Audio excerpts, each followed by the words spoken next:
ನಮಸ್ಕಾರ. ಜೀನಿ ನ್ಯೂಸ್ ವೀಕ್ಷಕರಿಗೆ ಸ್ವಾಗತ. ಎಲ್ಲ ವೀಕ್ಷಕರಿಗೆ ನಮಸ್ಕಾರ. ನಾನು ಸಂಧ್ಯಾ. ಬೆಂಗಳೂರು ಉತ್ತರ ಪಾಲಿಕೆಯ ಸ್ವಚ್ಛ ಭಾರತ ಅಭಿಯಾನದಡಿ ನಗರದ 100 ಬ್ಲಾಕ್ ಸ್ಪಾಟ್ ಅನ್ನು ಸಂಪೂರ್ಣ ಸ್ವಚ್ಛಗೊಳಿಸಲಾಗಿದ್ದು, ಸ್ಥಳೀಯರು ಅದೇ ಜಾಗದಲ್ಲಿ ಕಬಡ್ಡಿ ಆಡುವ ರೀತಿಯಲ್ಲಿ ಚಂದಗೊಳಿಸಿ ಸಂಭ್ರಮಿಸಿದ್ದಾರೆ. ತಣಿಸಂದ್ರದಲ್ಲಿ ನಡೆದ ಈ ಕಾರ್ಯಕ್ರಮದಲ್ಲಿ ಬೆಂಗಳೂರು ನಗರಾಭಿವೃದ್ಧಿ ಸಚಿವ ಕೃಷ್ಣ ಬೈರೇಗೌಡ ಭಾಗವಹಿಸಿದರು. ಸ್ವಚ್ಛಗೊಳಿಸಿದ ಜಾಗದಲ್ಲಿ ಸಚಿವರು ಸ್ವತಃ ಗೋಡೆಗೆ ಪೇಂಟಿಂಗ್ ಮಾಡಿ ಗಿಡಗಳನ್ನು ನೆಡುವ ಮೂಲಕ ಸ್ವಚ್ಛತಾ ಅಭಿಯಾನಕ್ಕೆ ಚಾಲನೆ ನೀಡಿದರು. ಜೂನ್ 15ರಿಂದ ಬೆಂಗಳೂರು ಉತ್ತರ ಪಾಲಿಕೆ ಬ್ಲಾಕ್ ಸ್ಪಾಟ್ಗಳನ್ನು ಗುರುತಿಸಿ ಸ್ವಚ್ಛಗೊಳಿಸುವ ಕೆಲಸ ಆರಂಭಿಸಿತ್ತು. ಈಗಾಗಲೇ 100ಕ್ಕೂ ಹೆಚ್ಚು ಕಸದ ತಾಣಗಳನ್ನು ಸ್ವಚ್ಛಗೊಳಿಸಲಾಗಿದೆ.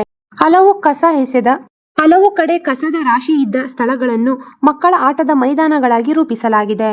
ಸಚಿವ ಕೃಷ್ಣ ಬೈರೇಗೌಡ ಅವರು ಈ ಸಂದರ್ಭದಲ್ಲಿ ಮಾತನಾಡಿ, ಸ್ವಚ್ಛ ಮಾಡಿದ ಜಾಗ ಮತ್ತೆ ಕಸದ ತಾಣವಾಗಬಾರದು. ಅದಕ್ಕೆ ಜನರ ಸಹಕಾರವೇ ಮುಖ್ಯ. ಮನೆ ಬಳಿ ಕಸ ಸಂಗ್ರಹ ವಾಹನ ಬಂದಾಗ ಅಲ್ಲೇ ಕಸ ನೀಡಿ, ರಸ್ತೆ ಬದಿಗೆ ತಂದು ಎಸೆಯುವುದು ಸರಿಯಲ್ಲ ಎಂದು ಸಾರ್ವಜನಿಕರಲ್ಲಿ ಮನವಿ ಮಾಡಿಕೊಂಡಿದ್ದಾರೆ.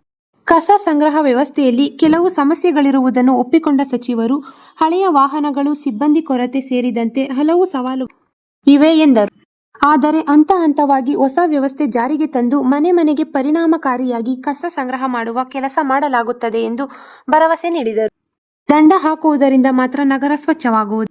ಜನರು ಸಹಕರಿಸಿದರೆ ಮಾತ್ರ ಬೆಂಗಳೂರು ಇನ್ನಷ್ಟು ಸುಂದರವಾಗುತ್ತದೆ ಎಂದು ಅವರು ಹೇಳಿ, ನಮ್ಮ ಮೆಟ್ರೋ ದರ ಪರಿಷ್ಕರಣೆ ವಿಚಾರವಾಗಿ BMRCL ಅಧಿಕಾರಿಗಳೊಂದಿಗೆ ಪರಿಶೀಲನಾ ಸಭೆ ನಡೆಸಲಾಗುವುದು ಎಂದು ಸಚಿವರು ತಿಳಿಸಿದರು. ಈ ದಿನದ ನಿರಂತರ ಸುದ್ದಿಗಳಿಗಾಗಿ ವೀಕ್ಷಿಸುತ್ತಿರಿ ಜೀನಿ ನ್ಯೂಸ್.